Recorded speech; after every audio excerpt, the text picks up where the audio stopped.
আপনি স্কুলের কেউ আসে না এখানে পরীক্ষা কেন্দ্রে?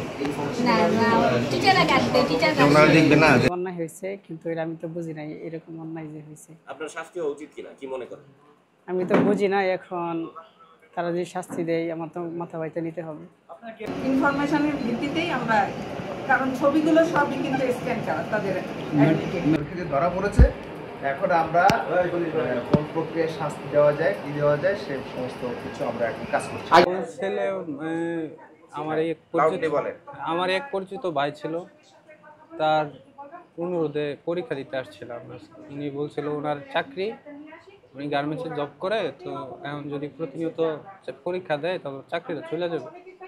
তো বলছিল যে আমি তোমাকে কিছু টাকা দিব, তুমি পরীক্ষাটা দিয়ে দাও। আমারও খুব আর্থিক একটু সংকট ছিল, আমিও তাই আসছিলাম যে পরীক্ষাটা দিয়ে দিই। কয়টা পরীক্ষা দিয়েছে? পরীক্ষা দিয়েছি প্রায় 8টা, আজকে 8 নম্বর পরীক্ষা ছিল। জি, আজকে 8টা পরীক্ষা। টাকার বিনিময়ে এমনি ভাই এমনি অন্য একটা সম্পর্ক ছিল। কত টাকা দিয়েছে? টাকা নির্দিষ্ট কোনো অ্যামাউন্ট মানে নির্ধারিত ছিল না যে অত টাকা দিবে, কিন্তু আমাকে এমনি 5,000 টাকা দিয়েছিল। তারপর বলছিল তুমি দাও, তারপর আরো কিছু দিব, এমন কিছু। একটু লাউডলি বলেন, কি কয়টা পরীক্ষা দিয়েছেন? কত টাকা নিয়েছো তুমি বলো? স্যার নির্দিষ্ট কোনো বলছিল না যে এত টাকা দিব, বলছিল 5,000 টাকা দিয়েছিল। 5,000 টাকা দিয়েছে। আর তোমার কত দিয়েছে? আমাকে এমন 4-5 হাজার টাকা দিছে, বলছে যে নিজের মনে করে একটু করতে। কে টাকা দিয়েছে? ওই পরীক্ষার্থী আসল দেশে? জি। কয়টা পরীক্ষা দিয়েছেন একটু ডিটেইলস বলেন তো। 8টা দেওয়া হয়েছে। 8টা দিয়েছেন? তোমরা প্রথম থেকেই দিচ্ছ? ওয়াও। আর কয়টা বাকি ছিল? আর একটা মনে হয় বাকি। ধরা গেছেন কিভাবে? বিস্তারিত বলেন, আপনি বলেন, আমি কোনো প্রশ্ন করব না, বলেন। কত টাকা চুক্তি ছিল? চুক্তি না, বলছিল যে পরিচিত হিসাবে একটু তার উপকারটা করার জন্য আর কি। আর ভাই আপনারা জোরে কথা বলেন, জোরে বলতে পারেন না? জোরে বলেন। এখন তো আর এটা লুকানোর কিছু নাই। তার সাথে কিভাবে চুক্তি ছিল, কেন পরীক্ষাগুলো দিচ্ছিলেন, একটু বিস্তারিত বলেন। তার সাথে পূর্ব পরিচিত ছিল, তারপরে আমাকে বললো যে আমার একটা উপকার করতে হবে। তারপরে আমি বললাম কি, তারপর সে বলতেছে যে এরকম বিষয় আর কি। পরে আমি রাজি হয়নি প্রথম, তারপরে বললাম যে আচ্ছা ঠিক আছে, দেখি উপকার যেহেতু বলতেছো হবে। পরে বলতেছে আমার চাকরি হতে চলে যাবে, আমি তো দিতে পারবো না, এখন তুমি আমার উপকারটা করো। পরে আমি তারপর রাজি হই। রাজি হওয়ার পরে বলতেছে যে আমার কাজটা করে দেও। পরে আমি বলছি আচ্ছা ঠিক আছে, তারপরে আমি কাজটা করে দিই। কত টাকা দিয়েছিল? টাকা বলছিল না, যে বলছিল কিছু খরচ টরচ দিব, মানে নিজের মনে করে আর কি কাজটা করে দিতাম, এটাই। হ্যাঁ, 4-5 হাজার টাকা আমার দিছে, বলছে এটা চা নাস্তা খাওয়ার জন্য তোমার এটা দিলাম। আপনি কার বদলে না, এই পরীক্ষা জীবনের দিচ্ছিলেন? ফার্স্ট। তার নাম কি? তার নাম হচ্ছে হাইউল ইসলাম। তার তার বাড়ি ময়মনসিংহ। তার বাড়ি কোথায়?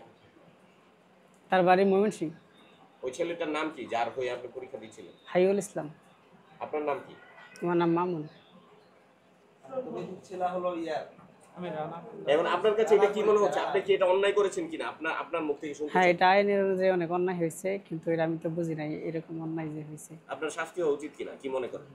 আমি তো বুঝি না, এখন তারা যে শাস্তি দেয় আমার তো মাথা বাইতে নিতে হবে। আপনারা কি এর আগে ওইরকম কাজ করছেন? নাই, ফার্স্ট, কখনো করি না। যে 8টা পরীক্ষা দিয়েছেন,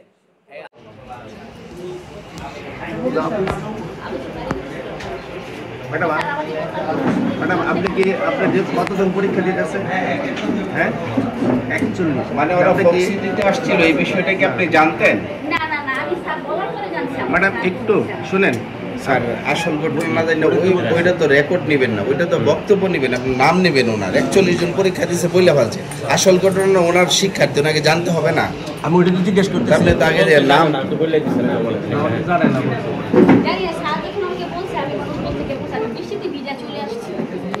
আপনি খুঁজবেন নাই এই কদিনে যে পরীক্ষাতে দিতেছে ঠিকঠাক দিতেছে কিনা, কেউ অ্যাবসেন্ট আছে কিনা, এরকম খুঁজবেন নাই? না না, আমার এটা আমি দিন আসছি, তখন আসতে ছিল। আপনি স্কুলের কেউ আসে না এখানে পরীক্ষা কেন্দ্রে? না না, টিচাররা আসবে, টিচার আপনারা দেখবেন না যে ছাত্র। পরে বললাম যে কি উপকার, করে বলতেছে আমার তো চাকরি।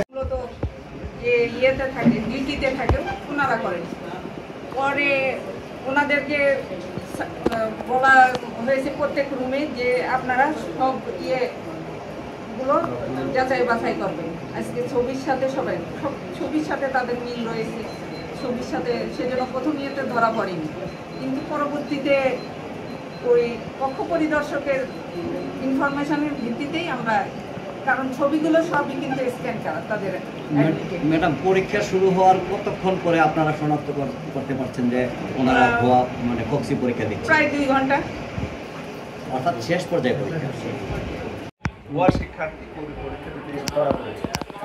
এটা হলো তো আমাদের আদর্শ কারিগরি হয়ে যারা পরীক্ষা দেওয়ার কথা তাদের জায়গায় এই 2 জন শিক্ষার্থী পরীক্ষা দিয়ে ধরা পড়েছে। এখন আমরা কোন প্রক্রিয়ায় শাস্তি দেওয়া যায়, কি দেওয়া যায়, সে সমস্ত কিছু আমরা এখন কাজ করছি। আগেও 8টি পরীক্ষা দিয়েছে, তাহলে এক্ষেত্রে দায়িত্ব অবহেলার অভিযুক্তি ওই ক্যান্ডিডেট যারা সংশ্লিষ্ট তাদের উপর বর্তায় কিনা? আগেও যদি তারা পরীক্ষা দিয়ে থাকে তাহলে সেটা আমাদের যারা দায়িত্বরত ছিল তাদের তারা কিভাবে আমরা খতিয়ে দেখে পরে আপনাদের জানাবো। আমাদের সময় লাগবে। Thank you.